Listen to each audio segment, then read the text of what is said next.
Hey guys, tonight we begin not with a philosopher or a king, but with something far more dangerous and complicated: dating in the Middle Ages. Because believe it or not, finding love in a time of plagues, dowries and chaperones was somehow even more awkward than texting someone "what you doing" at 2 a.m. From courtly love songs to marriage by livestock negotiation, medieval romance was less about butterflies and more about land rights.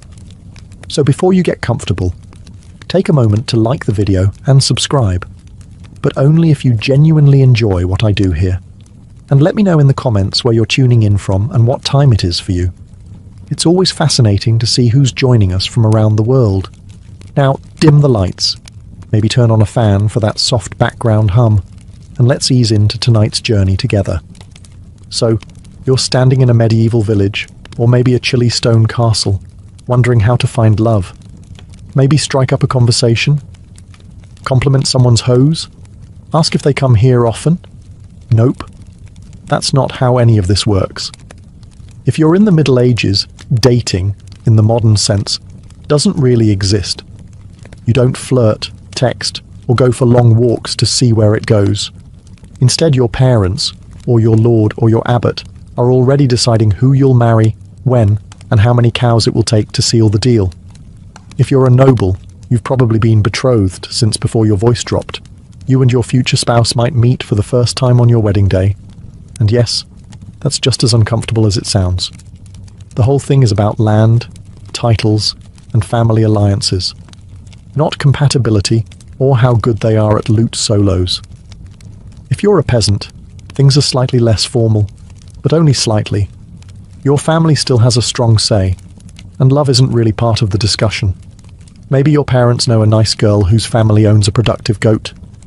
Maybe they admire a boy who can thatch a roof without falling off. Boom. You're courting now. Lucky you. It's not that people in the Middle Ages don't feel romantic. They do. It's just not the priority. The goal is survival, inheritance, and social stability. Falling in love before marriage? That's risky. Falling in love outside of marriage? That's scandalous. Either way, it's frowned upon. Unless you're a character in a tragic poem, in which case, go wild. And yet, you dream. Maybe you write a little verse on a scrap of parchment. Maybe you sneak a glance across the market. Maybe, just maybe, you fall for someone who wasn't pre-approved by your family's livestock appraiser. But for now, you wait. You obey. You try not to fall for the miller's apprentice. Because in this world, love might be the goal of poets. But marriage is the work of parents, priests, and politics. So you think someone's cute. Maybe it's the way they balance a basket of onions on their head. Maybe it's the confident way they beat mud off a rug. Your medieval heart skips a beat. But steady yourself. Because in this world, romance doesn't bloom without a balance sheet. Before you even think about courtship, you'd better ask, what do I bring to the table? And if your answer is a charming personality, you might want to sit down. If you're a young man, you'll need land, or livestock, or tools, or a roof that doesn't leak too much. Love letters are nice, but nothing says husband material like 2 healthy oxen and a roof that can survive a mild storm. If your father has already promised the best goat to your brother, well, you might want to consider the priesthood. If you're a young woman, your family needs a dowry. That could be coin, clothing, or a suspiciously generous number of geese. Doesn't matter how witty you are, if your family can't pay up, you're likely to spend a long time perfecting your embroidery alone. Now let's say you actually like someone. Someone who makes your calloused heart flutter. You lock eyes at the well. There's a spark. It's romantic. It's poetic. It's completely irrelevant, because unless your families are on equal financial footing, you might as well fall in love with a cloud. If you're noble, it gets worse. Your hand in marriage is tied to land, borders, and political favours. You're not just a person. You're a walking treaty. Congratulations. Even peasants aren't safe. Marriage is practical. You don't marry for butterflies. You marry because your pig pen borders someone else's wheat field. You dream of passion. You settle for irrigation rights. And yet, you try. Maybe you offer a small gift, a carved spoon, a handful of berries, or your finest slightly cracked mug. Maybe they smile, maybe they don't. But the truth remains. In medieval dating, economics is the flirting, and love is just a bonus you hope your spouse develops eventually. So let's say you're not a peasant worrying about pigs or a noble dealing with treaties. Let's say you're a knight. Shiny armor, big horse, questionable poetry skills. What's your love life like? Welcome to the strange and emotionally exhausting world of courtly love. Now, this isn't dating. This is performance art. Courtly love was a noble pastime, part flirting, part spiritual suffering, and entirely impractical. You, the brave knight, choose a noble lady, usually one who's already married, and vow to adore her from afar. Not physically, of course. That would ruin everything. No, you're supposed to suffer. Elegantly. You might compose a few tortured verses about her silver laugh, or how her hair burns like the sun, which, in medieval terms, means she has hair and didn't insult your family. You wear her colours at tournaments. You pine. You sigh. You occasionally joust someone just because he glanced at her too long. The lady's role? She's supposed to pretend this is all very flattering while maintaining a level of icy detachment that would terrify a glacier. She may respond with a letter, a token, maybe a ribbon, but mostly she'll just be mysterious and unattainable, which is the entire point. The emotions are high, the actual contact, minimal.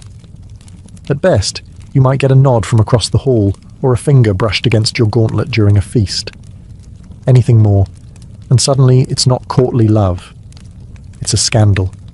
Or worse, adultery. And no one wants that. At least, not officially. This entire setup worked best when everyone involved agreed it was mostly pretend. It was a way to express longing, devotion, and creative angst, all without disrupting the social order. A medieval venting mechanism, if you will. Was it dramatic? Absolutely. Did it involve more poetry than practicality? Constantly.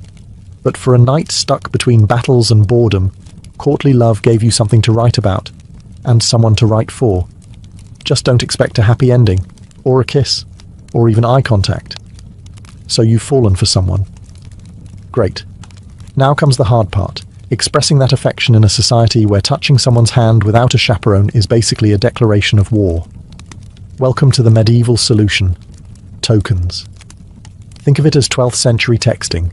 Slow, confusing, and open to wildly inaccurate interpretation. Let's say you're a knight, and you're hopelessly in love with Lady Marjorie, of whatever her last name is. You can't speak to her alone, and your poems keep getting intercepted by her confessor. What do? You send her a glove. Or maybe your embroidered sleeve. Nothing says I love you like mailing someone part of your wardrobe. And if you're on the receiving end? Congratulations. You now have a sweaty linen sleeve you didn't ask for, and the romantic burden of pretending you know what it means. Is he confessing love? Asking for a favour? Suggesting a duel? Who knows? Women gave tokens too. A ribbon, a piece of hair, a tiny pendant. It was sentimental, sure, but also deeply strategic. Give the wrong guy the wrong token, and suddenly you're spoken for by someone with a lazy eye and a drinking problem. Tokens were meant to be subtle. A glove pinned to your chest, a ribbon tied to your sword hilt. Everyone knew what it meant, and no one said what it meant. The more cryptic, the better. It was less about communication and more about plausible deniability.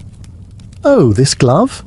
No, it's not from Lady Joan. It just appeared on my pillow, scented with lavender, completely random. For commoners, tokens were simpler. Maybe a wood carving, maybe a handkerchief you stitched when you weren't milking something. It was still romantic, just with more calluses involved. Tokens were also risky. Giving one to the wrong person could spark rumours. Receiving one you didn't want meant figuring out how to politely return someone's sock without insulting their lineage. But for all the awkwardness, these tokens carried real emotional weight. They were symbols of love in a world that didn't allow much room for it. So you finally build up the courage to talk to your crush. Maybe offer them a flower. Maybe quote a little bad poetry you definitely didn't steal from a travelling minstrel. You're ready for a moment of intimacy. Unfortunately, you're not alone. Welcome to the world of medieval dating surveillance, where love is never blind. It's heavily monitored by your mother, your priest, a nosy cousin, and sometimes all three at once. Let's say you're a young woman of marrying age. You're never just going for a walk. You're going for a walk with Margaret and her terrifyingly strict aunt, who's already judging your posture. Even if you're simply fetching water, someone is watching. Someone is always watching. It's less dating, more espionage. And if you're a man trying to court someone, better hope you have the approval of her family, her parish priest, and the local gossip network. You show up at her house with flowers? Her father's behind the door, sharpening something.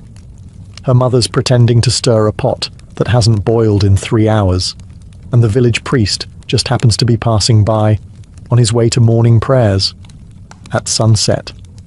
The logic behind all this supervision was simple.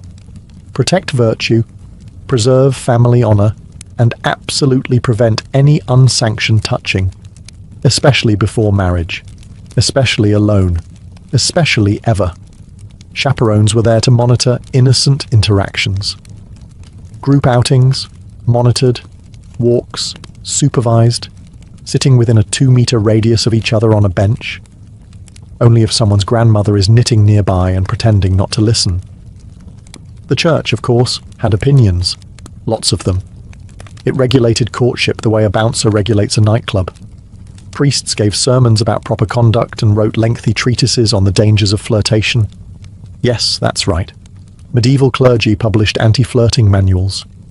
Imagine someone copying those out by candlelight while monks silently judge you from across the scriptorium. Even letter writing wasn't safe. Some monasteries opened love letters just to screen for moral content. That's right, divine censorship. So if you want to fall in love, you'll have to get used to doing it quietly, and in the presence of your entire extended family, and possibly God. So, you're in love. Or at least medieval in love, which is mostly longing, confusion, and a lot of pacing near windows. You've exchanged glances across a feast. Maybe they picked up your dropped handkerchief and didn't immediately throw it into the fire. The tension is unbearable. But you still can't speak freely. There are chaperones, priests, mothers lurking like emotional border patrol agents. So what do? You write a letter. Ah yes, the secret love letter. The most dangerous piece of parchment since the excommunication notice. This is your chance to confess your heart, using the most cryptic, overly poetic language possible. Because you can't just say, I like you. You must say, my soul is a stag, pierced by the arrow of your grace, roaming the forests of yearning. Naturally, if you're literate, which, let's be honest, isn't a given, you pen your message on vellum or rough parchment. If you're really dedicated, you dust it with flower petals or perfume. Just be careful with that. One noble accidentally used a love letter to wrap a herring and delivered it to the wrong girl. They're married now. It's fine. Now comes the problem of delivery. You can't just hand it over. You need a courier, a loyal servant, a bribed monk, or a younger sibling with limited understanding of consequences. Sometimes even a minstrel would do the job, singing your poem in the town square while pretending it was anonymous. Subtle. And the poetry? Risky. Very risky. The line between romantic and heresy was thinner than a monk's patience during Lent. If your metaphor even hinted at anything physical, you might find yourself confessing to both lust and literary exaggeration. But despite all the rules, people did write. Some letters survived. Some poems were copied and passed around like forbidden fruit. In a world of rigid roles and constant supervision, a folded scrap of words could feel revolutionary. So you write. You risk it. You press your trembling hand to the parchment and say everything you can't say aloud. Just don't sign it too clearly. You want romance, not a church trial. Finally, a break, a feast day, a harvest festival, a maypole dance. In short, a rare moment when your life isn't just work, prayer, and pretending you're not interested in the blacksmith's daughter. Today, you're allowed to flirt. Sort of. As long as no one sees. Or everyone sees, but pretends not to. Welcome to medieval festivals, where romance blooms under the watchful eyes of everyone you've ever met, and 3 chickens. Festivals were one of the few socially approved moments when men and women could mingle, laugh, and, dare we say, make eye contact. There's music, there's ale, there's someone wearing a flower crown with dangerous confidence. You've never seen so many people not pretending to be miserable. If you're a peasant, you might try to impress your crush by winning the sack race, catching a greased pig, or juggling 3 stale rolls of bread. Nothing says, "I'm available," like falling off a hay bale with dignity. Dancing was your best shot at actual physical contact. The rules were rigid, but a well-timed spin or a not-quite-accidental hand graze could say more than any poem. The maypole dance, for example, was basically a giant excuse for coordinated flirtation wrapped in ribbons and plausible deniability. And if you're noble? Your version of flirting at a festival involved less hay and more poetry. You might compose a verse on the spot, compare your lady's eyes to twin candles, or other glowing things, and offer a trinket. Hopefully not one that was clearly made by your servant 5 minutes earlier. Food helped too. Offer your beloved a meat pie, or share a honey cake. If they accept it with a smile, you're doing well. If they hand it to their dog, start over with someone else.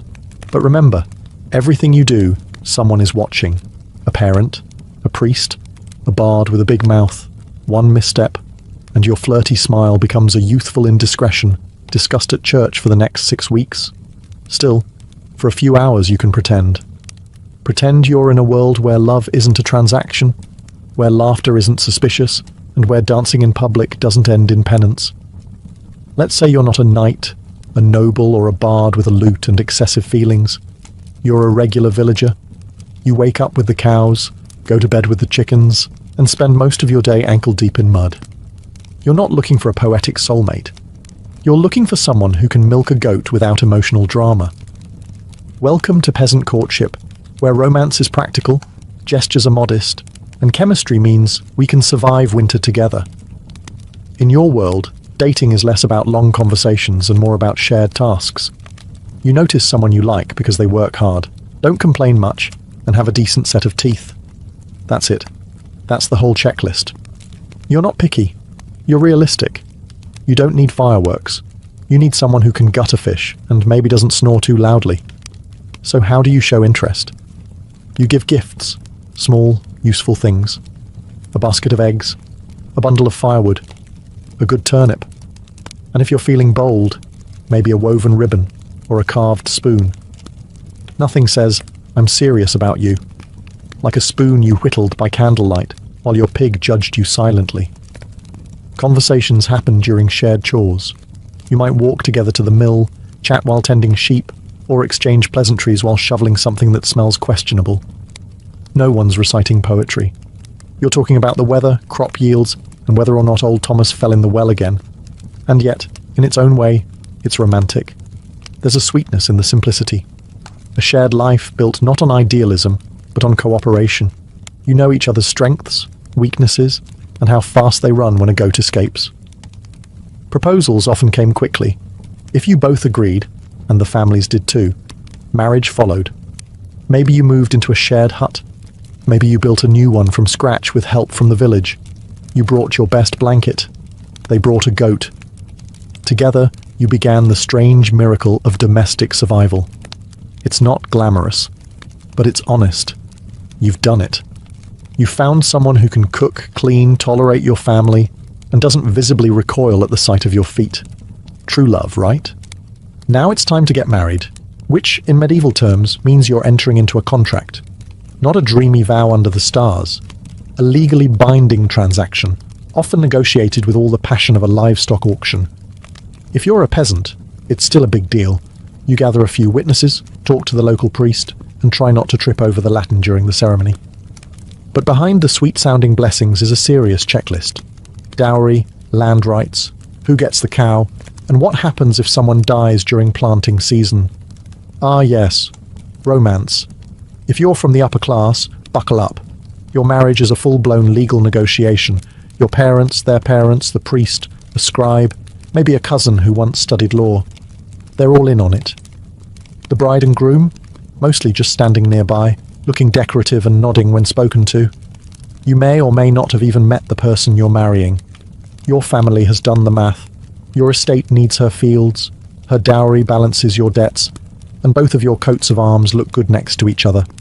Love is optional. The merger is not. And once you're married, it's permanent.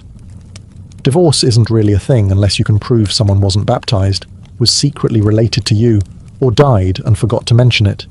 Annulments existed, but they required a lot of paperwork, a bit of luck, and a solid bribe. Still, not everything is bleak. Some couples genuinely grew to love each other, shared chores, raising children, surviving winters. These things have a way of building affection, or at least tolerance, which in medieval terms is basically the same thing. The church was involved in every step. Marriage was a holy sacrament, one of the 7 big ones. You didn't just marry for legal reasons, you married because God needed a witness. Possibly 2. So you stand, exchange vows, and smile as someone hands over a sack of onions and calls it a blessing. So, let's say you've had enough. Enough contracts, enough negotiations, enough being treated like a particularly valuable sack of flour. You're a noble, but for once, you want to marry for love. Not for land, not for lineage, not for your father's strategic ambitions, just love. Congratulations, you're about to cause a scandal. Noble elopements were the medieval equivalent of lighting your family tree on fire and dancing in the ashes. If you ran off to marry someone of your own choosing, it wasn't just personal rebellion, it was political sabotage. Let's say you're Lady Eleanor, promised to Sir Boring von Estate Secure, but you've fallen madly in love with a penniless squire who smells faintly of horses and adventure. You meet in secret, whisper sweet nothings in the stables, and one day, you vanish. Off to a monastery where the abbot owes you a favour. There you marry under questionable legality, with only a nervous monk and 2 chickens as witnesses. Back at home, chaos. Your family? Outraged. Your father? Threatening to siege the groom's family garden. Your mother? Crying into her embroidery hoop. The church? Deeply concerned. The gossip? Delicious. And if you're the groom in this romantic rebellion, don't get too comfortable. Best case scenario, you get to keep your bride and your kneecaps. Worst case, you're excommunicated and disemboweled, in that order. Still, some couples got away with it. If the union couldn't be undone without causing even more embarrassment, families sometimes just sighed and moved on. After all, what's done is done, and at least nobody died. Hopefully. In rare cases, these scandals became legends. Songs were written, poems composed, stories whispered at banquets. 2 nobles who chose love over duty. Practically mythological. And yes, most noble marriages were transactional, but these moments, brief rebellions, passionate escapes, whispered vows beneath moonlit towers, they reminded the world that love, though inconvenient, refused to go extinct. So if you ever feel dramatic for swiping left or turning down a second date, just remember, at least your love life doesn't involve secret weddings, angry barons, and a horse tied to a ladder outside your window. Ah, marriage. That beautiful union of 2 souls, and their respective financial portfolios. Because in the Middle Ages love was nice, but a dowry? Now that was truly romantic. Let's say you're a bride.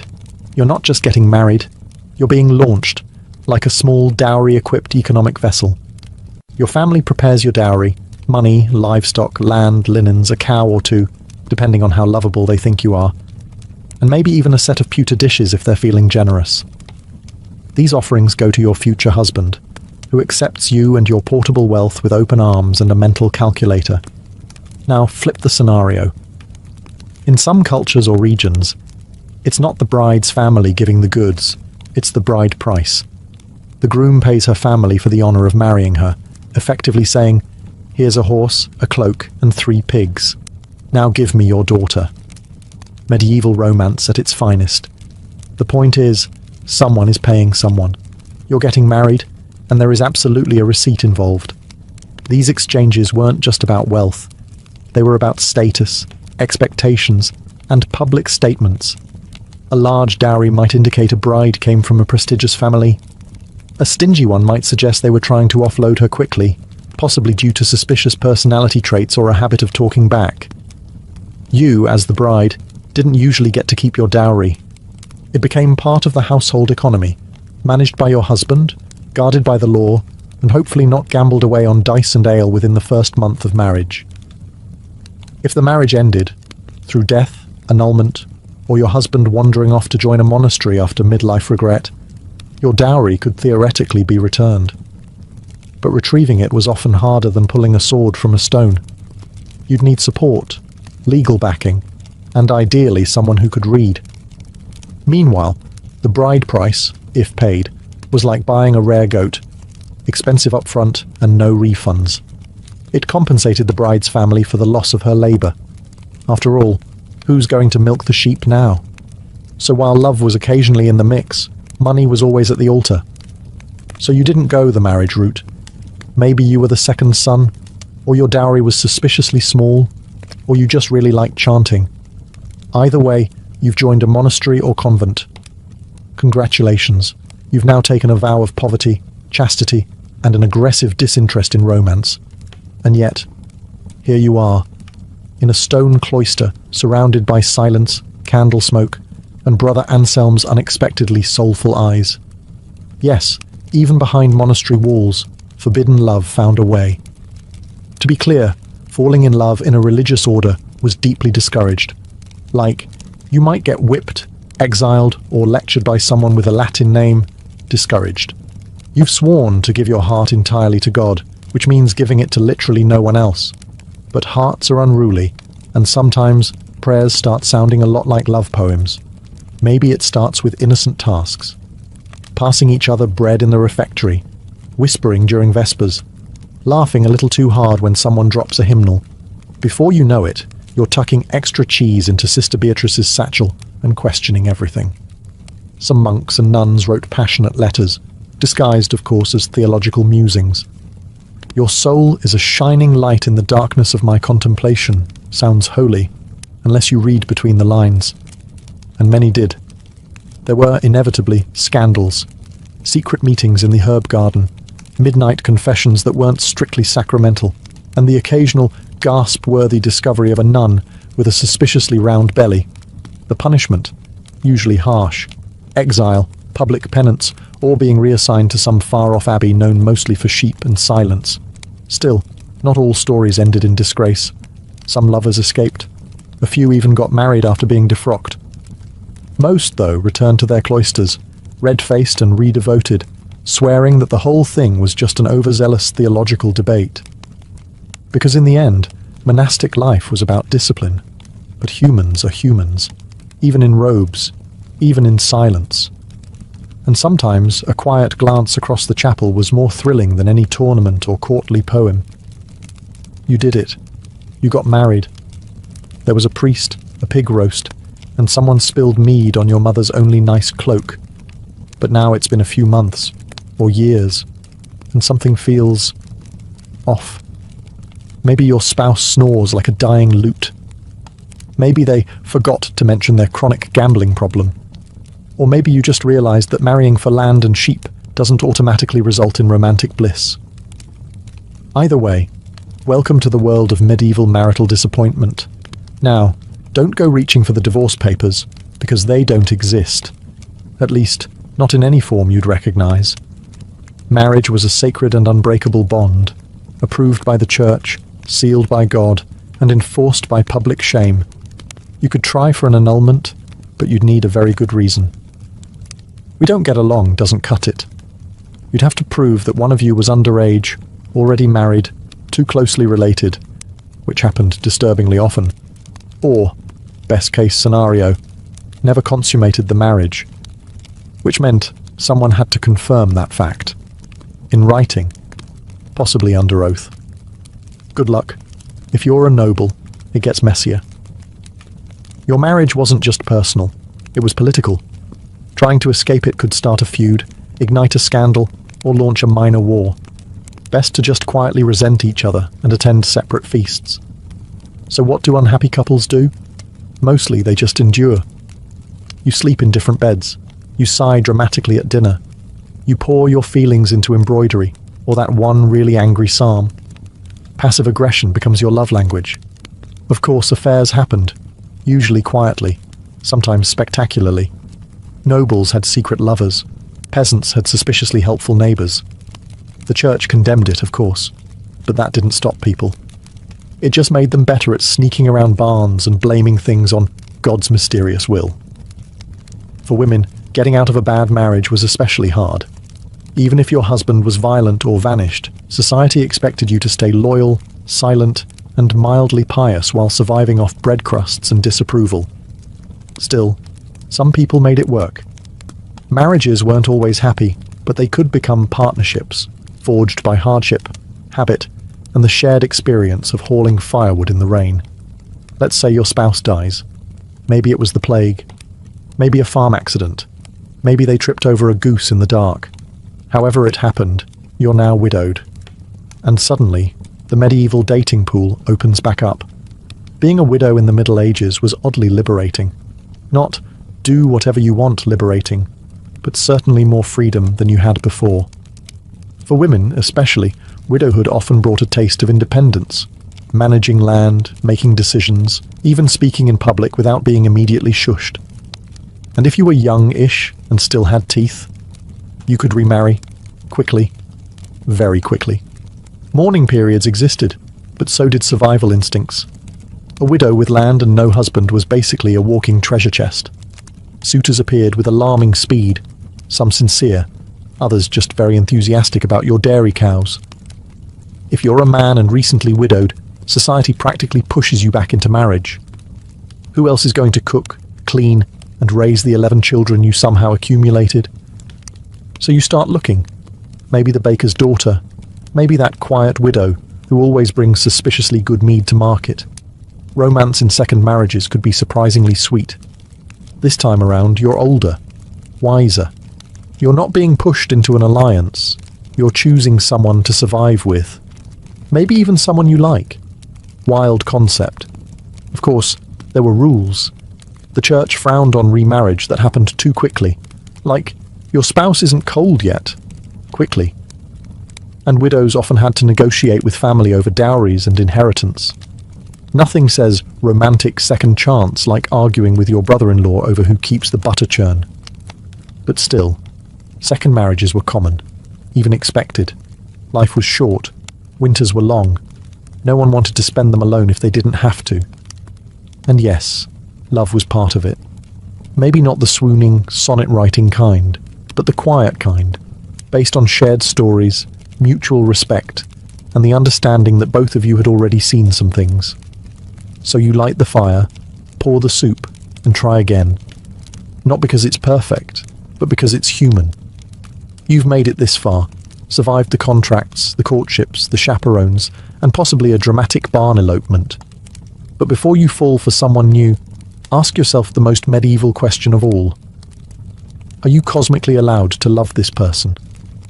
Because in the Middle Ages, love wasn't just a matter of the heart. It was a matter of stars, bones, and whether or not your grandmother saw a fox this morning. Let's begin with astrology. Yes, before you kissed anyone, you might want to consult the local monk astrologer. Are your signs compatible? Is Venus in retrograde? Was your beloved born under an unlucky moon? If so, better to marry someone less cursed. Love is hard enough without planetary sabotage. Then there were birthmarks, mysterious little symbols that might identify you as your soulmate's long-lost twin, or their destined executioner. Superstitions were flexible like that. But the church had its own checklist. You couldn't marry your cousin, or your second cousin, or your fourth cousin twice removed, unless you had special permission, which the wealthy often bought, because loopholes.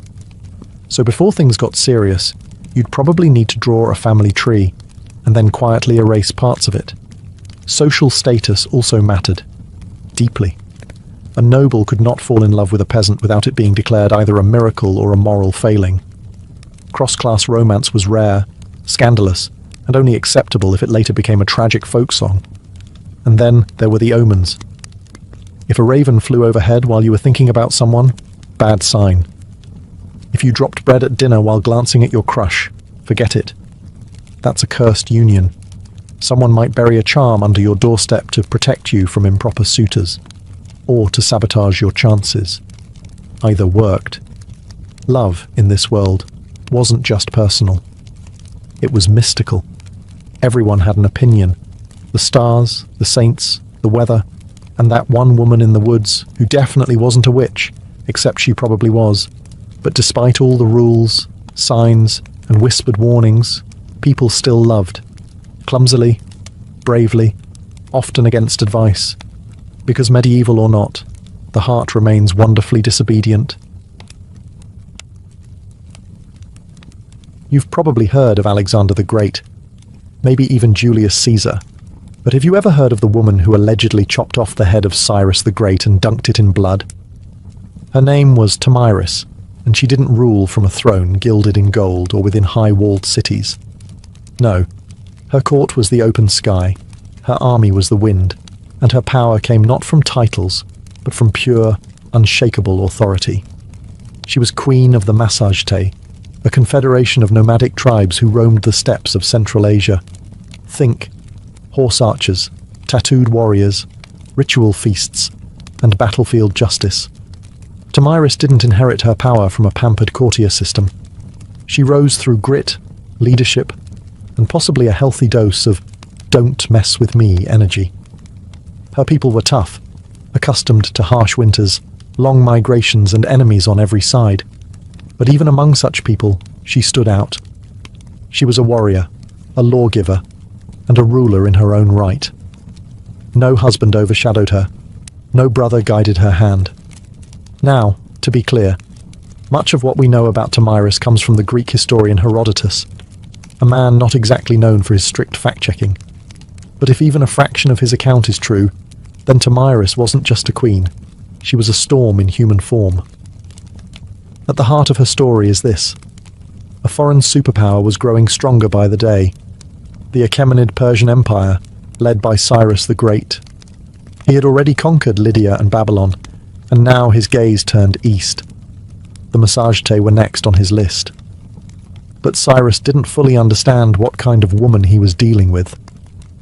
Before the first arrow flew, before the first spear shattered, and before her son's death changed everything, Thamyris was already preparing for war.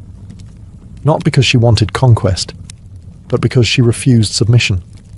She wasn't just defending territory, she was defending a way of life. And as Cyrus would soon learn, there are some queens you just don't invade. Cyrus the Great had a reputation. He wasn't just any king, he was a conqueror's conqueror. The kind of man who could stroll into ancient cities, topple empires, and still get remembered fondly by historians. So when he looked east toward the land of the Massagetæ, he didn't exactly expect resistance. After all, who could possibly say no to the man who had taken Babylon without even breaking a sweat? Cyrus sent a polite offer first, because of course, every good imperialist starts with a smile. He proposed a political marriage between himself and Thamyris. Now you might think, that's romantic. But Thamyris saw right through it. She understood that this wasn't about love, or even alliance. It was about control. If she married Cyrus, her kingdom would become just another province of the Persian Empire, and she, a trophy queen. She declined, firmly. Cyrus, unaccustomed to rejection, didn't take it well. If he couldn't charm her into submission, he would take her kingdom by force. He crossed the Araxes River, which separated his empire from the lands of the Massagetæ, and established a foothold. But Thamyris wasn't idle. She gathered her warriors, consulted her chiefs, and prepared for what she knew was coming: war. Then came the bait. Cyrus, under the guidance of his general Harpagus, laid a trap. He left a portion of his army behind, with a lavish camp overflowing with wine and food, luxuries that nomads rarely indulged in.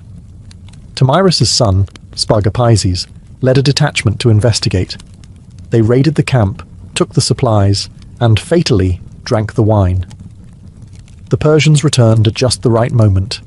Drunk, disoriented, and unprepared, Spargapizes and his men were overwhelmed. He was captured alive. When Thamyris heard the news, her world cracked. This wasn't just a military loss. It was personal. Her son, her heir, was now a prisoner in Persian hands. She sent a message to Cyrus. "Give me back my son, and leave. If you do not, I swear by the sun, the master of the Massagetæ, I will give you your fill of blood." Cyrus didn't listen. Spargapizes, ashamed of his capture, killed himself in Persian custody. Tomyris had just lost her only son, and now she was out for blood. Grief is a powerful thing. But grief mixed with fury? That's the recipe for absolute devastation. When Tomyris learned her son Spargapizes had taken his own life in Persian captivity, something inside her snapped. This was no longer about borders, pride, or even independence. This was war soaked in vengeance. And Tomyris wasn't one to grieve quietly. She didn't retire to her tent in mourning robes or weep by the fire. No, she mounted her horse, sharpened her weapons, and swore an oath that would echo through history. She would face Cyrus in battle, she would defeat him, and then she would make sure he never forgot her name, even in death. According to Herodotus, Tomyris summoned her tribal council. Under her command, the Massagetae mobilized. Picture it. Hundreds of warriors on horseback, adorned in leather armor, wielding bows and spears, faces painted with fury. They didn't march like a Persian army, they moved like a storm, swift, chaotic, and with deadly precision. This time, she set the trap. Cyrus, perhaps overconfident from his earlier deception, underestimated her resolve. But Tomyris knew his tactics now. She studied his movements, waited for the right moment, and then unleashed everything. The two armies clashed in what Herodotus describes as one of the bloodiest battles of the ancient world.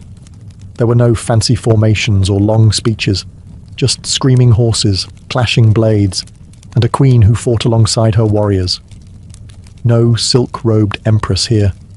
Tomyris was in the thick of it, riding hard, cutting down enemies with merciless focus. And when the dust finally settled, Cyrus the Great was dead. Tomyris, ever theatrical in her justice, had his body searched. His head was severed, placed into a wineskin filled with blood, and presented as a final offering. According to Herodotus, she spoke to it. "You thirsted for blood, now drink your fill."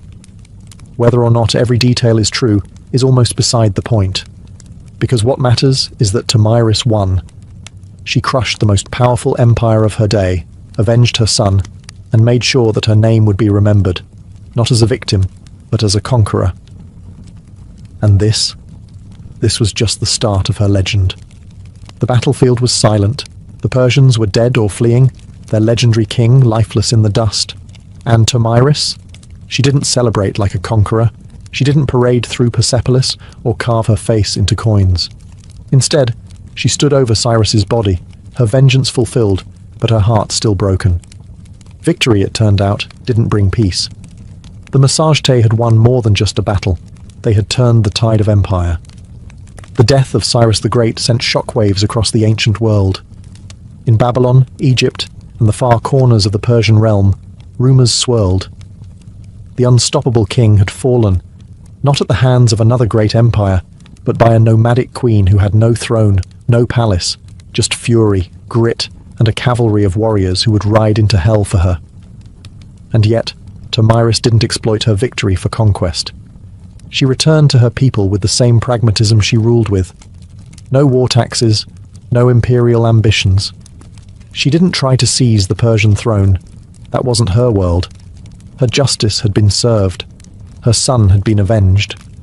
The empire could continue without Cyrus, but now it would think twice before ever riding east again. It's worth noting just how rare this was. Most rulers, after winning a battle of that magnitude, would have grabbed power with both hands. But Tomyris seemed more concerned with preserving her people's freedom than expanding her reach. And yet, this is where her story begins to fade. There are no records of her after the battle, no statues, no royal tomb, no Massagetae monuments carved in stone. She rides into the fog of history, as elusive and untamed as the steppes themselves. Historians debate whether Herodotus exaggerated her tale. Some say Cyrus died elsewhere, that the wineskin of blood was poetic fiction. But even skeptics agree, someone dealt Persia a heavy blow.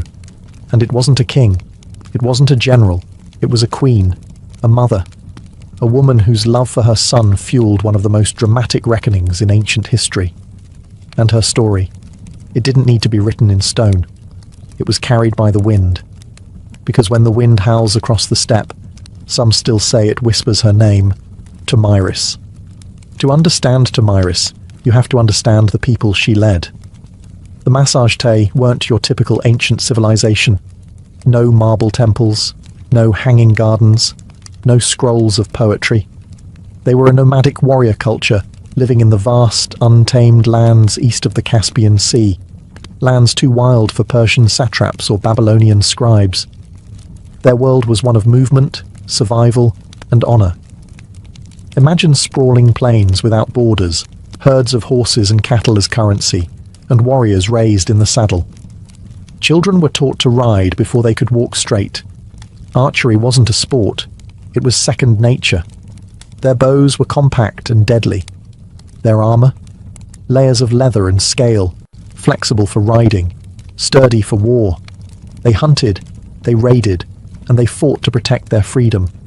And unlike many patriarchal societies of the time, Massagetæ women could, and did, fight. That wasn't an exception. It was expected. Warrior women weren't legends. They were your neighbors. So when Tomyris picked up a sword and led her people into battle, no one raised an eyebrow. She wasn't pretending to be a man or defying norms. She was the norm, just sharper, smarter, and far more dangerous than most. Their society valued strength, but also justice. Crimes were punished harshly, but fairly. Property was communal in many ways. What mattered was loyalty to the tribe and the ability to defend it. Kings and queens ruled, yes, but through consensus, not tyranny. Leaders had to prove themselves through deeds, not bloodlines. And as for religion, they were sun worshippers. Tomyris, in her famous warning to Cyrus, swore by the sun, the master of the Massagetæ. The sun was life, light, and justice, the divine judge of all oaths. To break one's word was to spit in the face of the heavens. In short, Tomyris wasn't some anomaly. She was the ideal embodiment of her people. Fierce, principled, proud. She didn't rise to power in spite of being a woman. She rose because she was exactly the kind of leader the Massagetæ revered. While the Persians had bureaucracy, the Massagetæ had freedom. And in one brutal, history-defining clash, that freedom held its ground. Because when you come from a land where the wind never stops, and the sky is your only ceiling, submission is simply not an option. You know what's strange? Everything we know about Tomyris, her battle with Cyrus, her son's death, the wineskin full of blood, it all comes from one man, Herodotus. Now, Herodotus is often called the father of history, which sounds great until you realize he's also the father of hearsay, myth, and dramatic flair. The man loved a good story, and if that story involved divine omens, gory revenge, or queens shoving heads into blood, well, even better. So, how much of Tomyris's tale is true? That depends on how much you trust a Greek writing decades after the events, who had probably never met a single Massagetæ in his life. Herodotus relied on second-hand accounts, travelers' tales, and whatever rumors were circling the Persian Empire. To him, history wasn't just a record, it was a performance. Still, here's the thing. He chose to tell her story. In a world brimming with male warlords, tyrants, and kings, Herodotus went out of his way to spotlight a steppe queen who brought down one of the greatest rulers in history. That's not nothing. But let's zoom out. Why did this tale spread so widely? Simple. It had everything. A noble woman, a tragic son, a cunning enemy, a battle to the death, a gory finale worthy of any Greek tragedy. If you were living in Athens or Thebes and heard this tale from a travelling bard, you'd remember Tomyris forever, not because she wore a crown, but because she dared to defy a superpower, and won. And over time, her story morphed. Medieval chronicles painted her as a savage Amazon. Renaissance artists depicted her drenched in blood, holding Cyrus's head like a trophy. She was exotic, fearsome, iconic. Yet through all the retellings, something real clings to her legend. Maybe not the exact dialogue, maybe not the wineskin, but the bones of the story, the queen, the sun, the war, the victory, feel too specific, too human, to be pure invention. In the end, Herodotus didn't just preserve Tomyris, he mythologized her. And while that may blur the lines between fact and fiction, it also ensured that her name would live far longer than Cyrus's imperial edicts. Because history forgets generals, but it remembers vengeance. For a queen with no surviving monuments, Tomyris has haunted the imagination of empires for over 2,000 years. Renaissance painters adored her. She was a dramatic muse, perfect for the bloody climax of a canvas. In 1622, Rubens painted her calmly holding a severed head, while courtiers looked on in awe. In another, she stands regal and composed, while Cyrus's decapitated head is ceremonially dunked into a golden vessel brimming with blood. Tasteful? Maybe not. Memorable? Absolutely. To European artists, Tomyris wasn't just a historical figure. She was symbolism incarnate. A woman who punished pride, a savage noble, a cautionary tale. A feminist icon, depending on who was holding the brush. She could represent the righteous fury of a mother, the barbarism of the East, or the wisdom of a ruler who refused to be bought. Writers loved her too. In the 18th and 19th centuries, she appeared in plays, novels, and philosophical tracts. Enlightenment thinkers debated whether she was proof that women could govern wisely, or a reminder of what happens when emotions rule leadership. Either way, she stayed in print. But oddly enough, her own people left no records. The Massagetæ faded from history, absorbed or erased by later nomadic cultures. No carved inscriptions, no burial mounds with gold plaques saying Tomyris was here. Her memory survived entirely through outsiders' eyes, and yet she kept reappearing.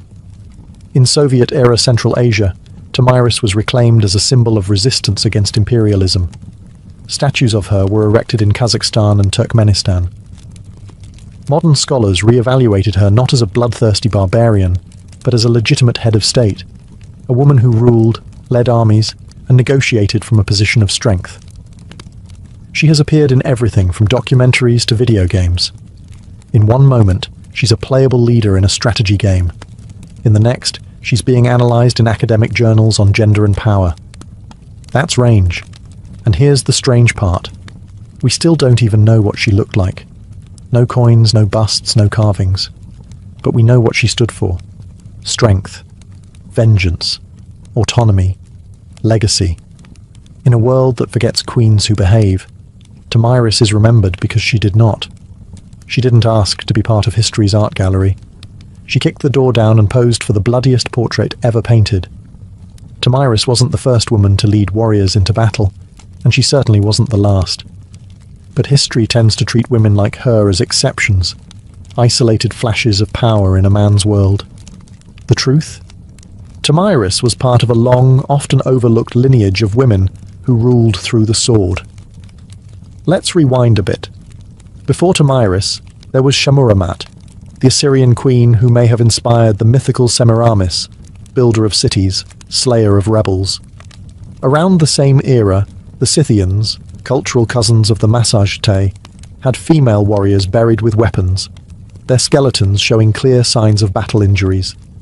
These weren't ceremonial roles. These women fought, bled, and died on horseback.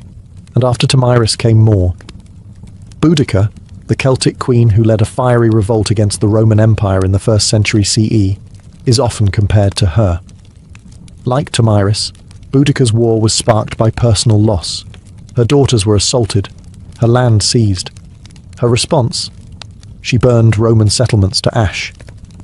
The parallels are uncanny.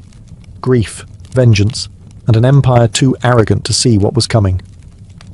There's also Zenobia, queen of Palmyra, who in the 3rd century CE defied Rome itself and carved out her own mini-empire in the east. She minted coins with her face. She declared independence. She made the emperor come to her. What binds all these women together, Tomyris included, isn't just power, it's audacity. They led in eras that pretended leadership belonged to men. They wielded authority not as caretakers or stand-ins, but as strategists, generals and rulers. And while many male leaders were praised for their conquests, These women were often labeled dangerous, unnatural, savage. Why? Because they won. Tomyris wasn't an outlier. She was part of a global, centuries-long pattern of women who rose in times of crisis and made kings bleed. Her story, preserved by Greek pens and modern imagination, reminds us that female leadership wasn't rare. It was just rarely recorded. So when you picture ancient warfare, don't just see helmets and beards. See a queen on horseback, bow in hand, blood in her eyes, and understand, Tomyris wasn't alone. She was just one of the few they couldn't erase. Tomyris never built a palace. She didn't leave behind golden inscriptions or dynastic walls. There's no great tomb, no preserved armor, no marble bust in a museum. And yet, she endures. In many ways, her legacy is a paradox. Her entire story hinges on a handful of paragraphs from Herodotus, biased, embellished, possibly fictional. But those words planted a seed that refused to die. For over 2 millennia, her name has resurfaced, again and again, in times when the world needed to remember that power doesn't always wear a crown, or a beard. She's been reimagined through so many lenses. To Renaissance Europe, she was the noble savage, a warning to tyrants. To modern Central Asia, she became a folk hero, a symbol of resistance and national pride, especially in countries still reckoning with colonial and imperial pasts. Statues of her rise from plazas in Kazakhstan. Children learn her name in school books. Politicians quote her when invoking strength and independence. But beyond symbolism and myth, there's something undeniably human about her story. It's about a mother who lost her son. It's about a leader forced to choose between surrender and survival. It's about a person who, when cornered by one of the greatest powers the world had ever seen, chose to fight, and won. In a world that often erases the names of warrior women, Tomyris persists like a blade buried just beneath the surface, always ready to be unearthed by a new generation hungry for stories of untamed defiance. She reminds us that history isn't just kings and empires. It's also mothers and queens, grief and revenge, dirt and blood. It's the silent moments after battle, when a woman stands alone in a field littered with corpses, knowing she has changed the course of the world, but will never be fully believed. And that might be her greatest legacy, the refusal to be forgotten. No statues, no problem. Her name still rides on the wind of the steppes. Her story still makes emperors look mortal. And her legend still whispers the warning, "Come for me, and you'll drink your fill of blood." So the next time you hear of a great king's downfall, remember, sometimes the final blow comes not from a rival empire, but from a queen on horseback, lost to history, but never truly gone. Imagine a life where your walls are made of felt, your roof is stitched from hide, and your front door opens to the horizon. There are no cities, no farmland, no stone monuments to pass on to the future, just the rhythm of hooves, the whisper of grass, and the ever-changing sky. For ancient nomadic cultures, permanence was a myth, and mobility was strength. From the Eurasian steppes to the Arabian deserts, ancient nomads shaped entire civilizations without leaving a single marble temple. These weren't rootless wanderers.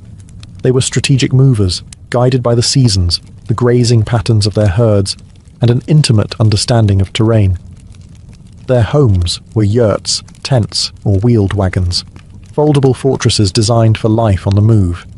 Cattle, sheep, goats, and most of all horses were the pillars of nomadic life. A person's wealth was counted in livestock, not land. Horses were more than tools. They were companions, weapons, and status symbols. To ride well was to survive. To ride best was to rule. But being mobile didn't mean being disorganized. Nomadic societies had complex social structures. Power usually flowed through clans and tribes, with leadership often based on merit and influence rather than strict heredity. A chief or khan might rise through tactical brilliance, oratory skill, or sheer charisma. Loyalty was personal, earned in campfire councils and on wind-scoured battlefields. And far from being isolated from the world, nomads were its connective tissue. They moved silk from China, spices from India, silver from Persia, and slaves from Europe. Nomadic caravans and traders were the original transcontinental couriers. long before empires caught on. And when trade broke down, they raided, swift, strategic, and terrifyingly efficient.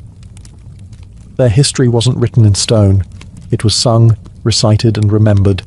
Elders passed down legends and laws through oral tradition. A tribe's entire legal system, history, and identity could be carried in the mind of a single bard or elder.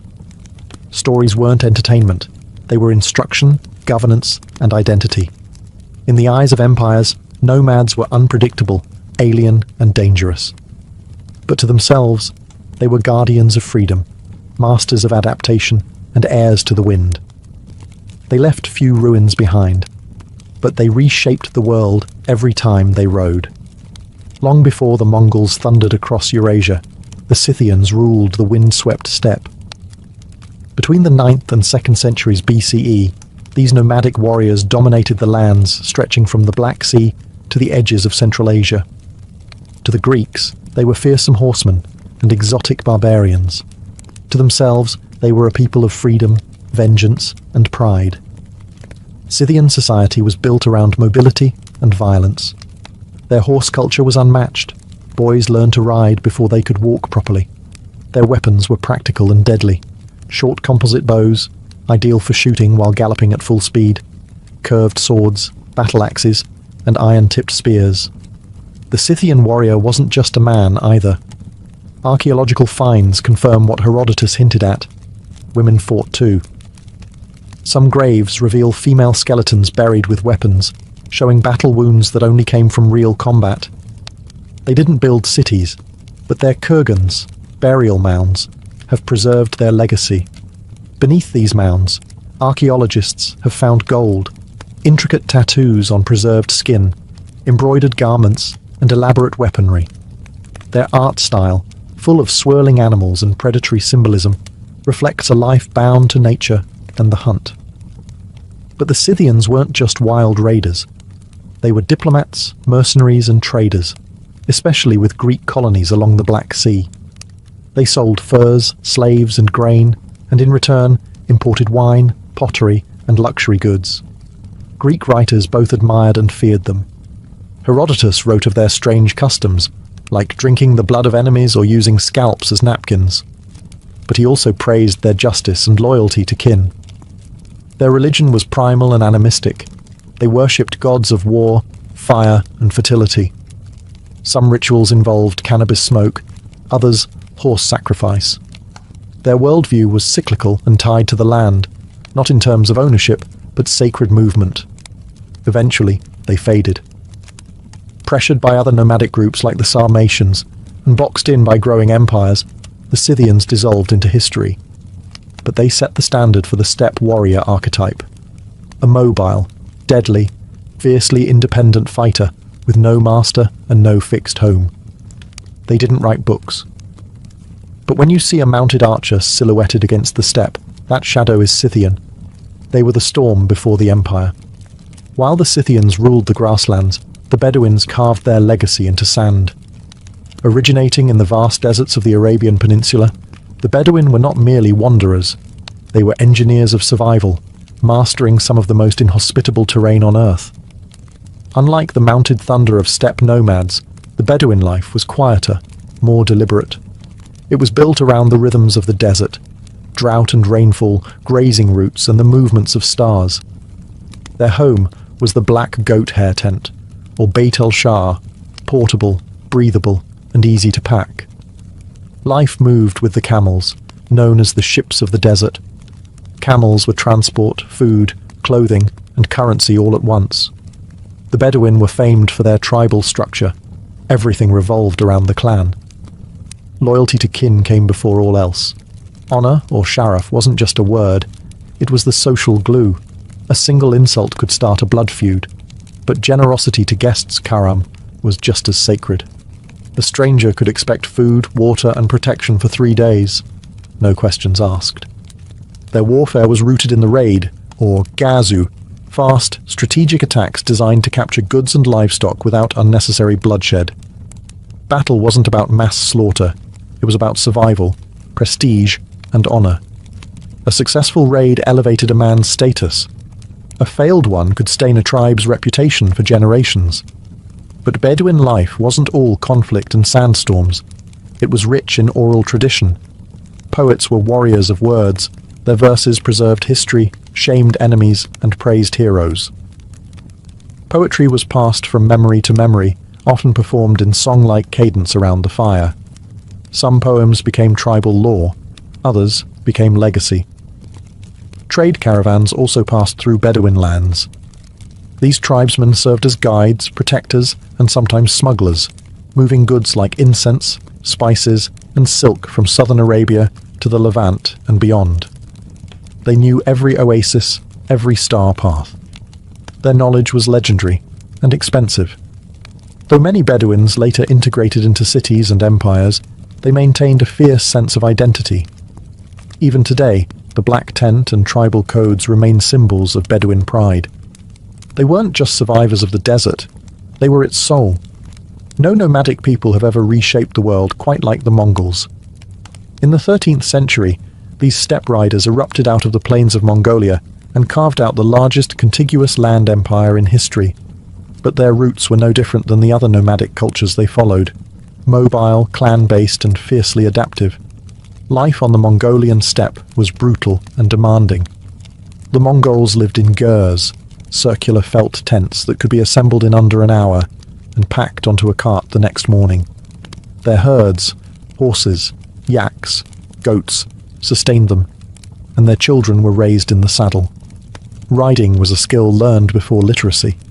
In fact, most Mongols couldn't read, but they didn't need to. Their knowledge was encoded in songs, proverbs, and memory. What made the Mongols different was how they weaponized mobility. Under Genghis Khan, tribal divisions were shattered and reorganized into a new merit-based system. Loyalty to tribe was replaced by loyalty to the Khan, and with that, the world changed. Mongol warfare was a ballet of speed and deception. Their horse archers could fire accurately at full gallop, fake retreats to lure enemies, and travel over 100 miles a day. But they weren't just raiders, they were strategists. They used scouts, spies, signal flags, and psychological warfare with terrifying precision. Once they began conquering cities, they adapted quickly. Siege engineers from China and Persia joined their ranks. The Mongols learned how to build catapults, flaming arrows, and battering rams, and used them with chilling efficiency. But here's the twist. They weren't just destroyers. The Mongol Empire connected the world in ways never seen before. They revived and protected the Silk Road, ensuring safe passage from China to Europe. Goods, ideas, and even diseases like the Black Death traveled their vast network.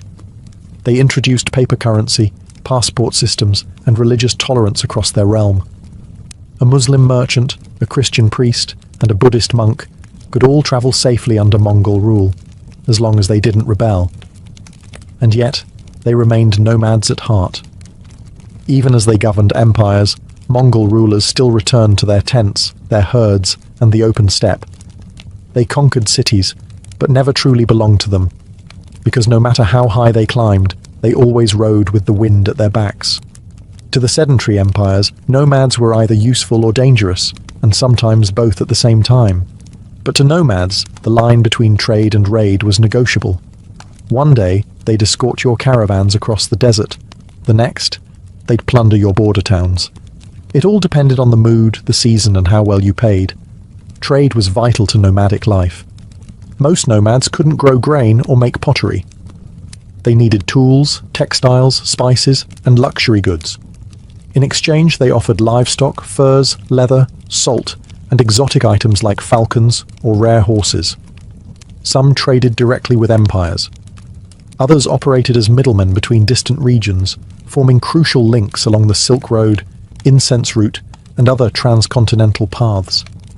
But these weren't simple merchant caravans. They were armed convoys, ready to defend themselves or attack, depending on the situation. A tribal leader might negotiate with a border governor one week, then raid his storehouses the next.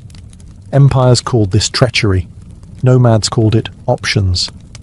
The Scythians, for example, traded grain and gold to Greek cities along the Black Sea, but if a city tried to cheat them, they burned it. The Bedouins protected incense and spice caravans across Arabia, unless someone failed to pay protection fees. Then the camels changed direction. The Mongols under Genghis Khan initially tried peaceful trade with the Khwarezmian Empire, but when their merchants were executed, they responded by annihilating entire cities. To the nomadic mind, trade was personal and political. It wasn't just business, it was a reflection of respect. If a sedentary kingdom treated the nomads as equals, commerce thrived. If they disrespected them, the punishment was swift, and usually on horseback. This tension gave rise to a strange relationship. Border economies. Towns and cities on the edge of nomadic zones often became hybrid spaces, half military outpost, half market. Governors bribed chieftains, tribes traded news, horses, and intelligence. Sometimes marriages were arranged to seal fragile peace. This dance between trade and raid wasn't a flaw in nomadic life. It was a feature. It allowed them to negotiate power without occupying territory, to influence empires without building them, and to remain fluid in a world that worshipped walls. They didn't need to conquer cities. They just needed cities to keep watching the horizon. In a world without libraries, scrolls, or printing presses, how do you preserve your history? For nomadic cultures, the answer was simple and incredibly powerful. You remember it. Oral tradition wasn't just a storytelling tool for ancient nomads. It was their library, courtroom, constitution, and mythos, all rolled into one. From the Scythian grasslands to the Mongol plains and the Bedouin deserts, memory was sacred, and the tongue was sharper than the sword. Elders were more than old men and women. They were archives in human form. They knew lineages stretching back a dozen generations, war stories that shaped tribal identity, and proverbs that guided decisions in peace and battle alike. These weren't campfire tales told for amusement. These were lessons, warnings, and laws. Among the Bedouins, poetry was king. A well-crafted verse could shame an enemy, honor a fallen warrior, or settle a dispute. Poets, or sha'ir, were advisors to tribal leaders, remembered more clearly than many chiefs. Their words could ignite war or stop it cold, and their memory, flawless. Entire epics were passed down word for word, generation after generation. The Mongols were no different. The great work known as The Secret History of the Mongols was first preserved orally, only written down later. It tells not just the rise of Genghis Khan, but the cultural values of loyalty, fate, revenge, and ambition that defined their world. It isn't a dry historical record. It's a living saga, originally recited by heart to teach and unify. Even the Scythians, who left almost no written records, maintained detailed oral accounts of their migrations, battles, and alliances. When Greek writers like Herodotus described their tales, they were capturing echoes of a far older spoken tradition. History passed through campfires, not chiseled in stone. Oral tradition had its risks. Memories faded, stories evolved. But it also had one massive advantage. It lived. It was adaptable, flexible, and deeply human. It allowed nomadic societies to retain identity even after migrations, defeats, or cultural absorption. Empires may have fallen and their archives turned to dust, but nomadic stories survived. Not because they were written down, but because they were woven into breath. And as long as someone remembered, nothing was truly lost. In many ancient civilizations, women were confined to the background, silent, veiled, or confined behind palace walls. But in nomadic societies, the story was often very different. On the move, everyone worked, and that meant women held power too. From the Scythians to the Mongols, archaeological and historical evidence shows that nomadic women were not just mothers and wives. They were riders, warriors, shamans, diplomats, and clan leaders. Life on the move didn't allow for idle hands. Every member of the community, regardless of gender, had to contribute to survival, warfare, and governance. Take the Scythians, for example. Burial sites across the Eurasian steppe have revealed women buried with swords, arrows, and armor, their bones showing injuries from combat. These weren't symbolic burials. These women fought. Greek historians were so intrigued, and terrified that they crafted entire myths about Amazons, fierce warrior women supposedly descended from these nomadic tribes.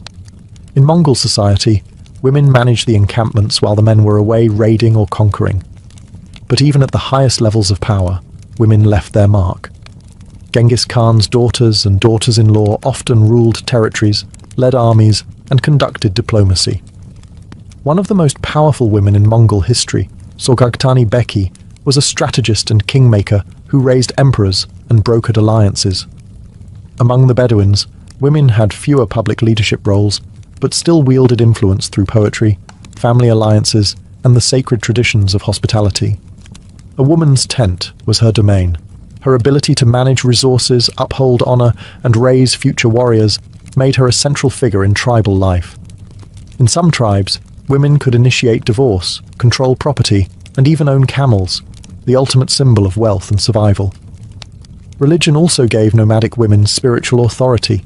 In various Turkic and Siberian steppe cultures, female shamans played crucial roles as healers, spirit guides, and keepers of ancestral wisdom.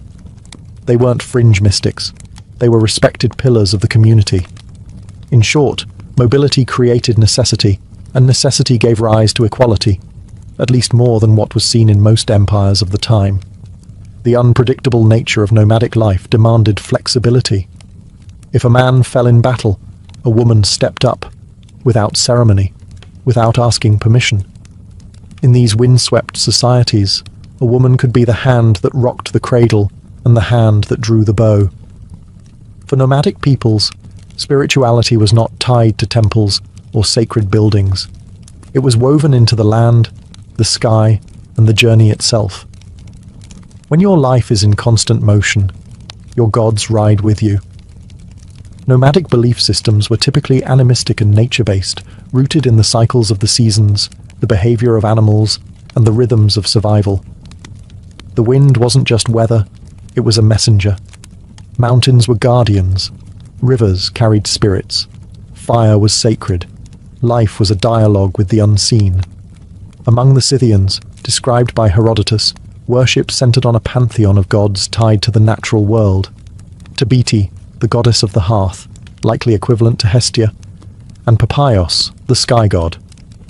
Rituals often involved horse sacrifice, cannabis smoke, and sacred oaths sworn under open skies. Their spiritual world was visceral, earthy, and direct. No priests in robes, just warriors and shamans calling to the heavens. The Bedouins, before the rise of Islam, practiced a form of polytheism centered around local deities and tribal idols. But above all, they revered the unseen, the mysterious forces of fate and nature. Jinn, or spirits, were believed to dwell in rocks, windstorms, and lonely places. Poets and seers were thought to be inspired, sometimes even possessed, by these entities. Hospitality wasn't just a custom, it was a spiritual obligation. In Mongol culture, the spiritual world was structured around Tengrism, the worship of Tengri, the eternal blue sky. Tengri wasn't a god you prayed to in a temple. He was the sky itself, ever present, watching and judging. Genghis Khan claimed his right to rule came from Tengri. Mongols also revered earth spirits, ancestral ghosts, and the sacred fire in the center of every tent. Shamanism played a vital role. Shamans were healers, spirit guides, and political advisors. The beauty of nomadic spirituality was its adaptability. As nomads came into contact with Buddhists, Muslims, Christians, and others, they often blended these beliefs with their own. Mongol emperors patronized multiple religions at once. A Bedouin could follow Islamic law while still clinging to older, desert-rooted customs. Whereas cities built temples to contain the divine, nomads carried the sacred with them. Their gods moved, their rituals adapted, and their beliefs flowed like the rivers they crossed. Because to a nomad, faith didn't need four walls, just sky above, earth below, and memory in between. They didn't leave behind pyramids or cathedrals. You won't find their capitals on modern maps. And yet, the legacy of ancient nomadic cultures is written all over history, in the flow of trade, the scars of conquest, and even the languages we speak. Nomads were not historical footnotes. They were architects of disruption, reshaping entire continents through movement. The Silk Road? That wasn't just a route for silk and spices. It was a highway built by hooves, maintained by the diplomacy, muscle, and local knowledge of nomadic tribes. Without them, East and West might never have met. Empires feared them, and for good reason. The Scythians, Xiongnu, Turks, and Mongols all challenged the myth of urban superiority. Their victories exposed a fundamental truth. Mobility can outthink monuments. Where empires moved slowly, nomads adapted. When cities relied on walls, nomads relied on speed. But their influence wasn't only military. They acted as cultural bridges, carrying music, recipes, stories, and even religion from one world to another. Mongol rule brought Chinese printing technology to Persia. Arab Bedouin traditions shaped the early Islamic world, from language and law to poetry and honor codes. Turkic nomads laid the groundwork for the Ottoman Empire. The paths they rode became arteries of civilization. Even after their empires faded, their spirit endured. You can see it in modern horsemanship, in oral storytelling cultures, and in the values of kinship, resilience, and independence that still echo across the steppe, desert, and tundra. In many ways, they also serve as a warning. They remind us that no structure is permanent, not even the grandest empire. They proved that the wind could erase borders, and that power didn't need to be carved in stone to be real. Today, many nomadic peoples still exist, though fewer in number and often under pressure from modern borders, climate change, and urbanization. Yet their descendants carry traditions older than most nations: hospitality to strangers, reverence for animals, and stories that ride through generations like horses through fog. So when you study history, don't just look at the walls, the temples, the thrones. Look between them. That's where the nomads lived, and that's where history moved. In the mid-1800s, America was a country divided, not just by politics, but by terrain. The East bustled with cities, factories, and ports. The West was a wild expanse of mountains, deserts, and goldfields. And between them stretched over 1,700 miles of unforgiving wilderness. To journey from New York to California meant weeks on a ship around Cape Horn, or months in a wagon, dodging disease, bandits, and dust. But the dream was there, a railroad that would tie the country together, steel rail by steel rail, a direct line from coast to coast, unthinkable to some, inevitable to others. Visionaries believed it could unite the Republic, speed up communication, move armies, open new markets, and settle the untamed frontier. To build it, however, would require more than ambition. It would take money, labor, land, and political power. That last part came with the Civil War. In 1862, while the nation was tearing itself apart, Abraham Lincoln signed the Pacific Railway Act. The law authorized two railroad companies, the Union Pacific and the Central Pacific, to start building from opposite ends of the country. The Union Pacific would head west from Omaha, Nebraska. The Central Pacific would go east from Sacramento, California. They would meet in the middle. To fuel the construction, the government offered massive land grants. For every mile of track laid, each company received up to 640 acres of public land and generous loans.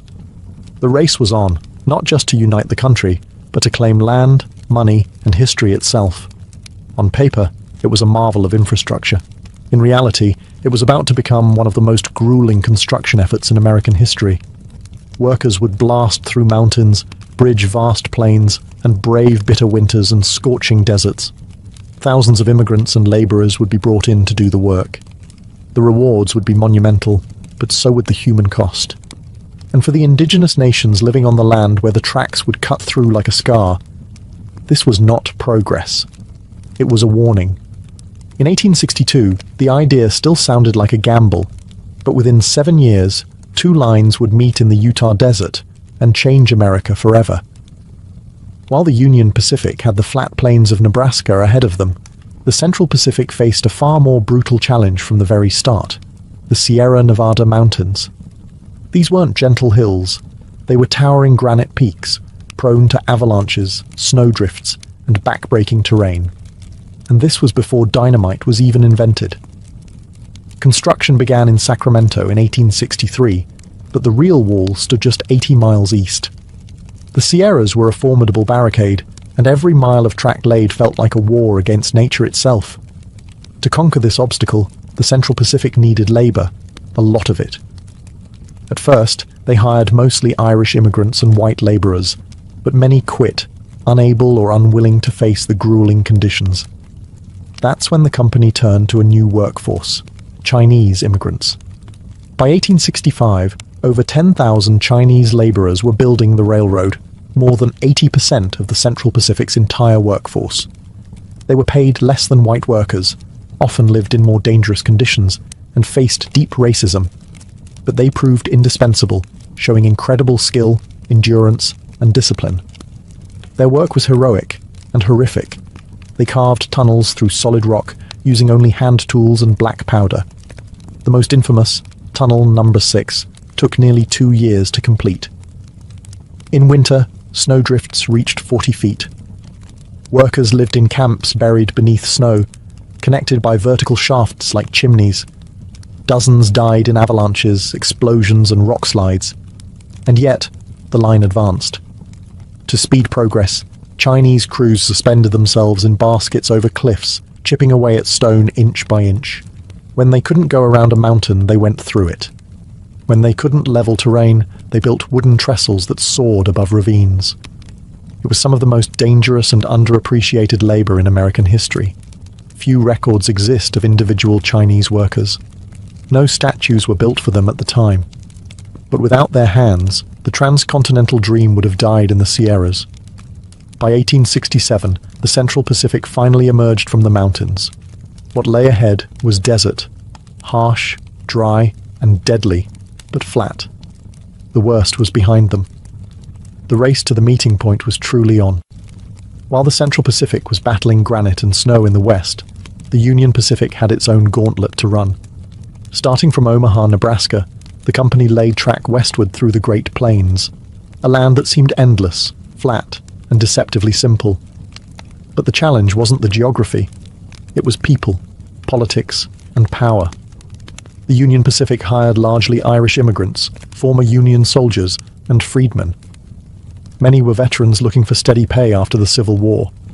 Crews could lay 2, sometimes even 3 miles of track in a single day.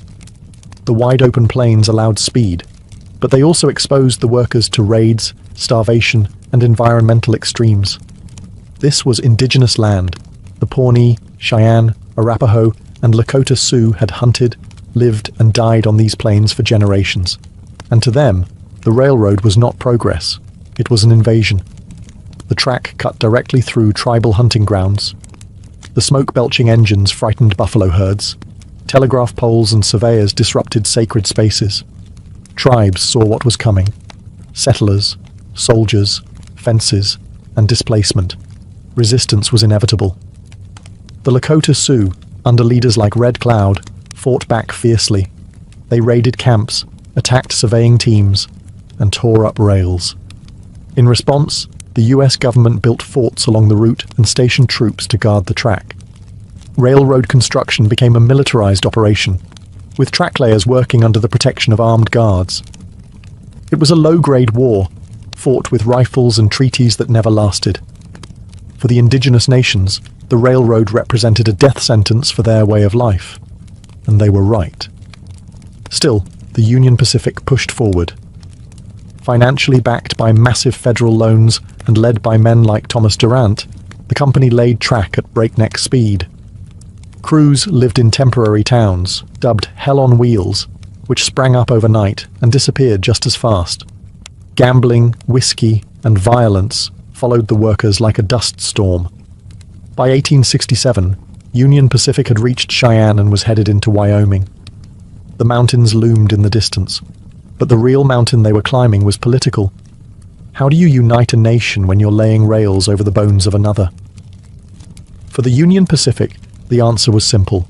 Lay the track. Don't look back. The story of the Transcontinental Railroad is often told with golden spikes and great men in top hats.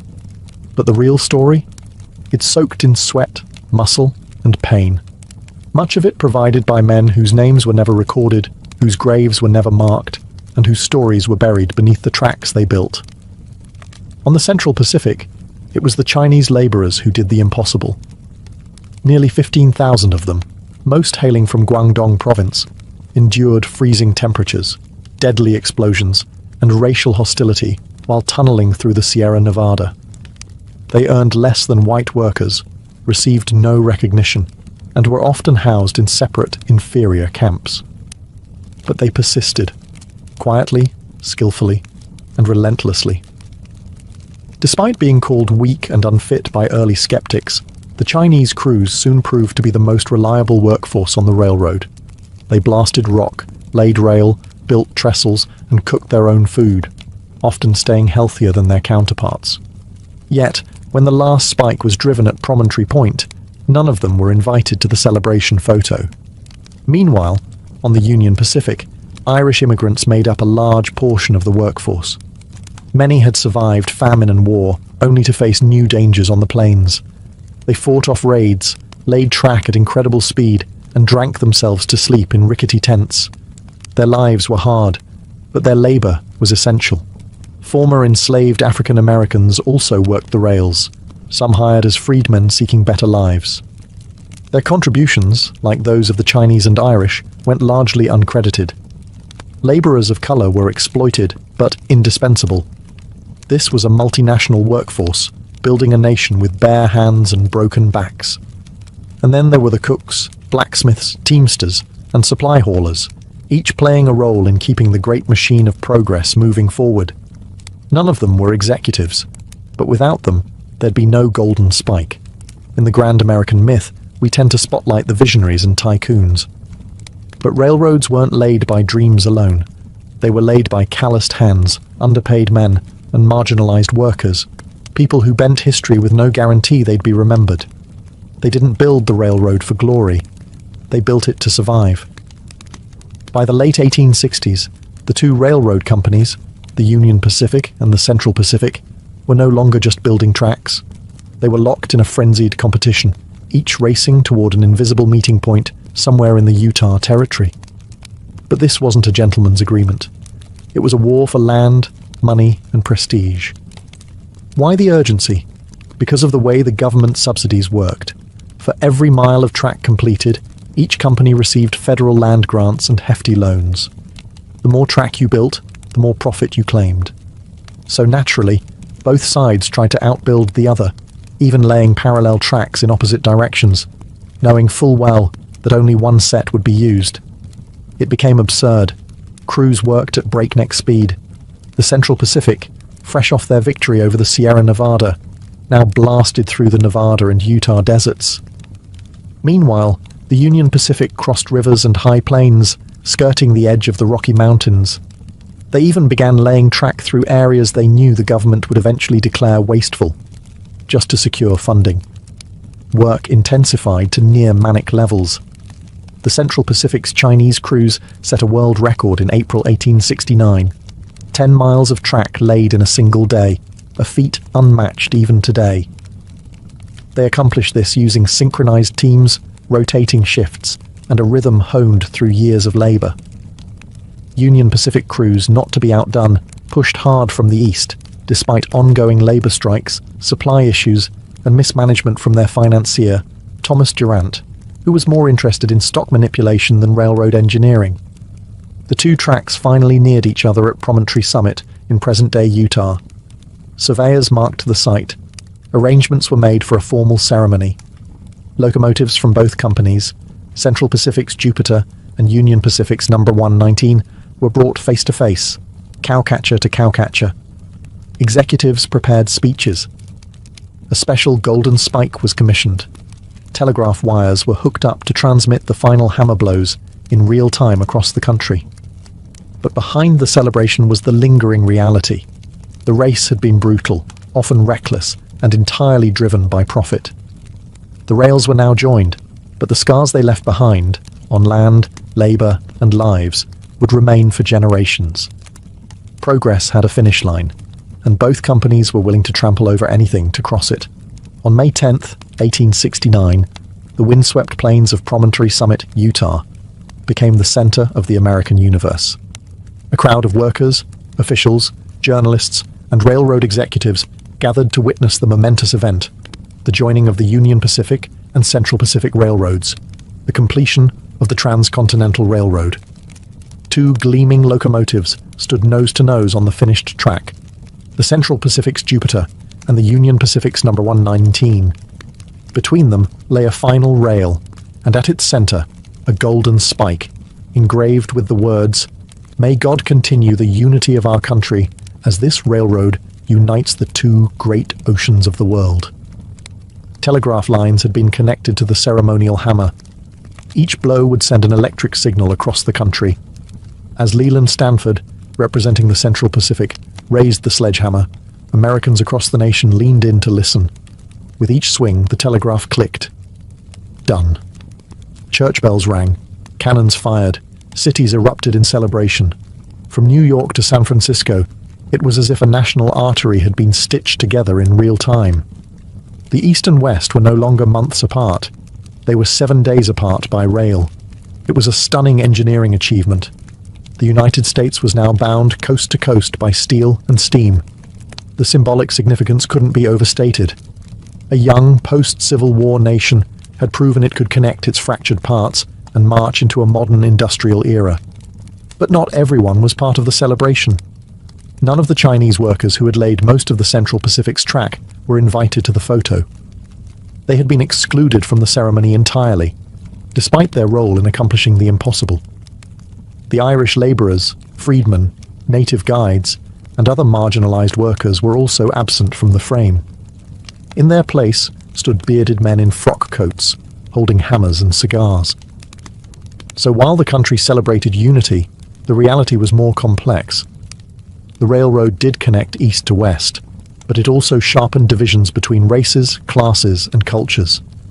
It united markets, but at the cost of many human lives. The photo that day captured the official story of the railroad. But the real story? That was buried beneath the track. The completion of the Transcontinental Railroad didn't just shrink geography, it exploded the American economy. Almost overnight, the United States was no longer a bi-coastal nation awkwardly bridged by wilderness. It was now a single economic organism, pulsing with movement, commerce, and opportunity. Goods that once took months to transport by wagon or ship could now move from coast to coast in under a week. Agricultural products from the Midwest, wheat, corn, cattle, could be shipped westward to booming mining towns or eastward to the industrial cities. Manufactured goods flowed in the opposite direction. Rail cars replaced oxen. Steam replaced sail. What had once been an uncertain frontier was now a profitable supply chain. Towns sprouted like weeds along the railroad towns that grew up almost overnight. Some became cities. Others disappeared as quickly as they came, especially if the rail line shifted. But each one was a node in a growing network, connected by a steady rhythm of pistons, whistles, and smoke. The railroad also helped fuel industrial growth.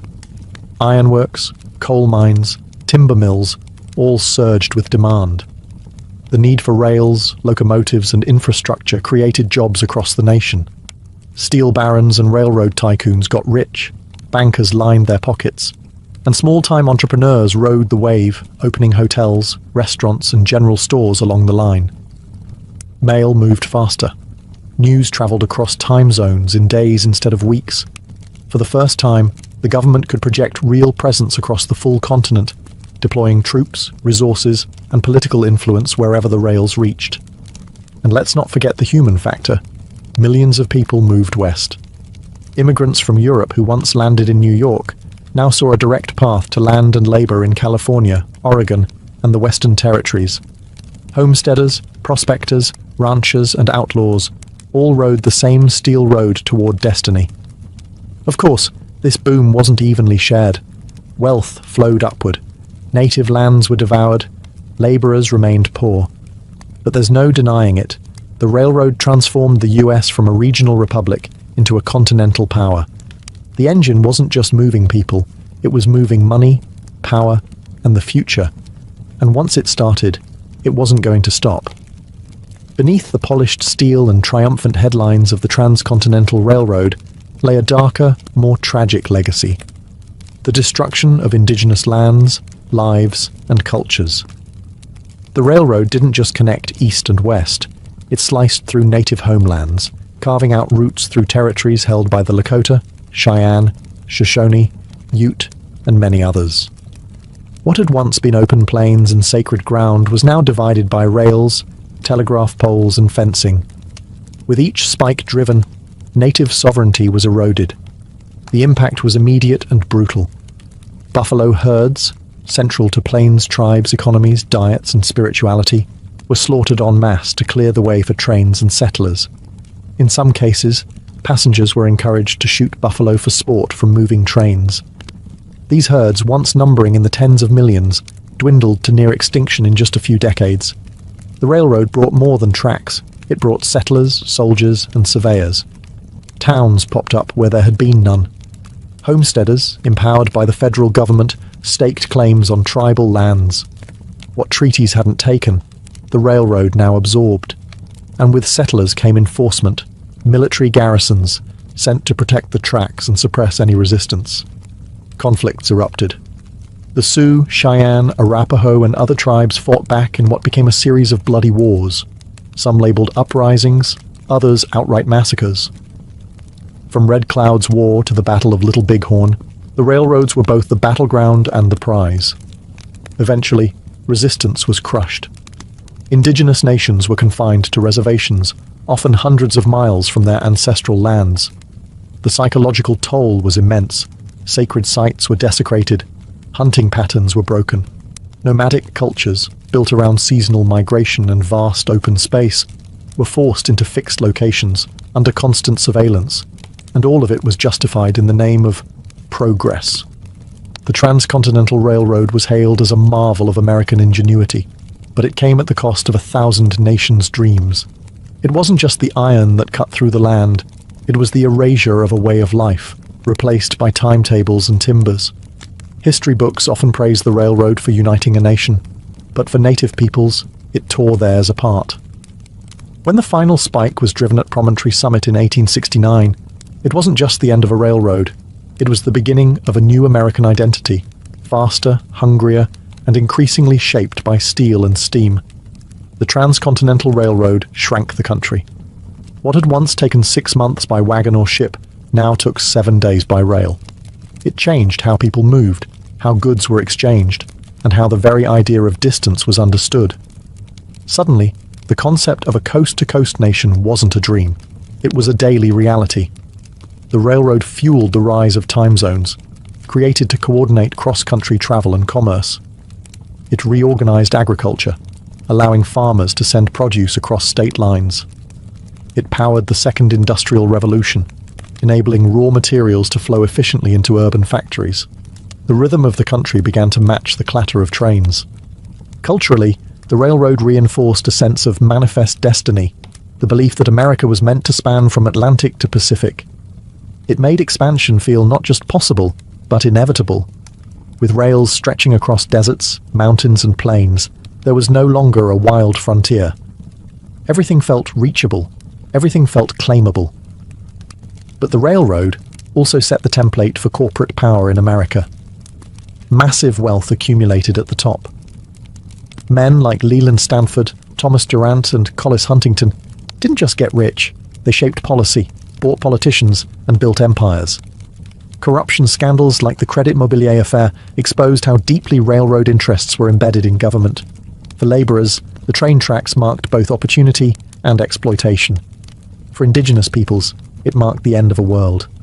For the environment, it brought radical change. Forests cleared, rivers bridged, buffalo nearly exterminated.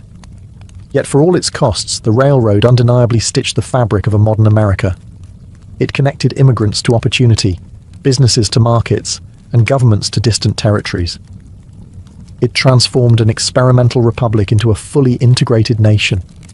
The iron rails didn't just carry passengers, they carried ambition, destruction, hope, and hubris. The railroad was both a triumph and a tragedy. And once those twin locomotives touched cowcatchers in the Utah desert, the country was never the same again. The nation was transformed, not by war or election, but by iron and fire.